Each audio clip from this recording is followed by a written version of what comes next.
During the 17th and 18th century, Africans were held against their own will and shipped to the States. They were then enslaved and used for free labor in producing crops such as cotton and tobacco.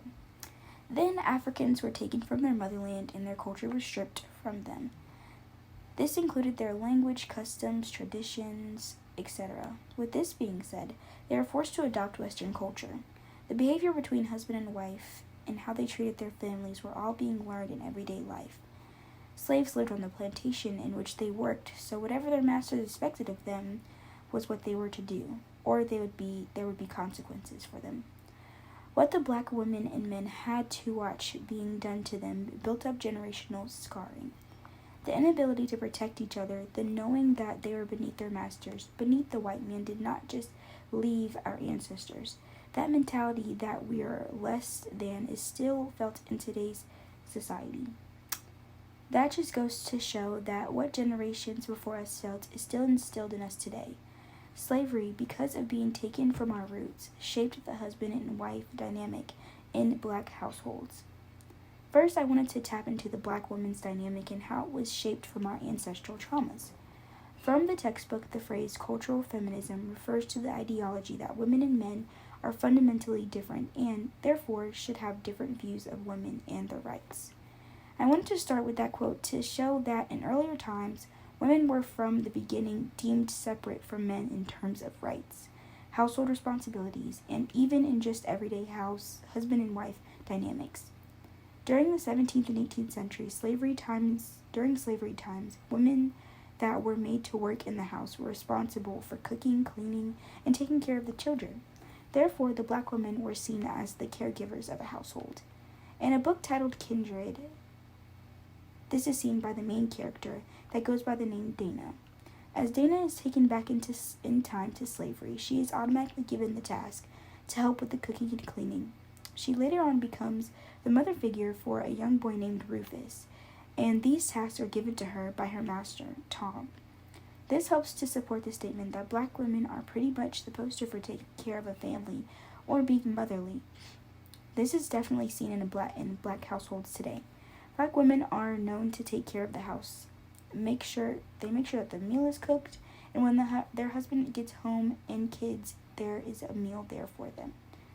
Even though today's society has evolved and women are now working and independent, black women are still more likely to take care of the home. In today's society, a strong black woman is really the poster for how black women are to be. They are to be able to take care of themselves and not rely on anyone because of all the limitations put upon them from society. This, though, makes black women seem very hard on the outside, and a lot of women are guilty of not being able to let their guard down. It may be hard to see, but this all stems from the way black women have been treated from the 17th century to now. Black women that lived in the plantation homes were used, raped, beaten, and had to still stand tall every day. In an article by Errol Ricketts titled The Origin of Black Female-Headed Families, there was a quote that helped explain this.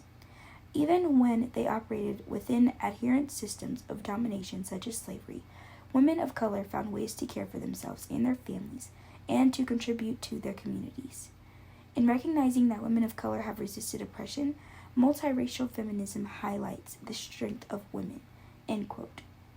Their male counterparts were not able to be there for them because the family would make sure to separate the black woman from their strong black male counterparts. This created a distrust of the male and female dynamic in the household because the woman feels like she has to always be her own savior and not trusting that her man needs to be able to take care of her. He can't take care of her if she feels like no one can help her.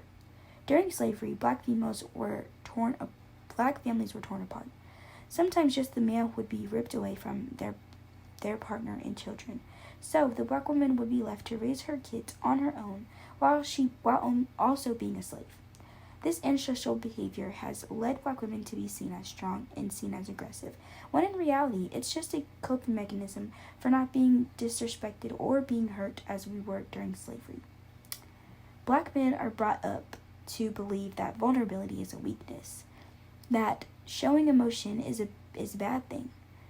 Masculinity is a big deal for black men. A lot of the time you hear people say, be a man about it, connecting being a man to being strong. During slavery, the black man was humiliated. He was often stripped of his masculinity, one for not being able to protect his woman, but also the act of actually getting his genitals cut off. Slavery took away the privilege of vulnerability for the black man.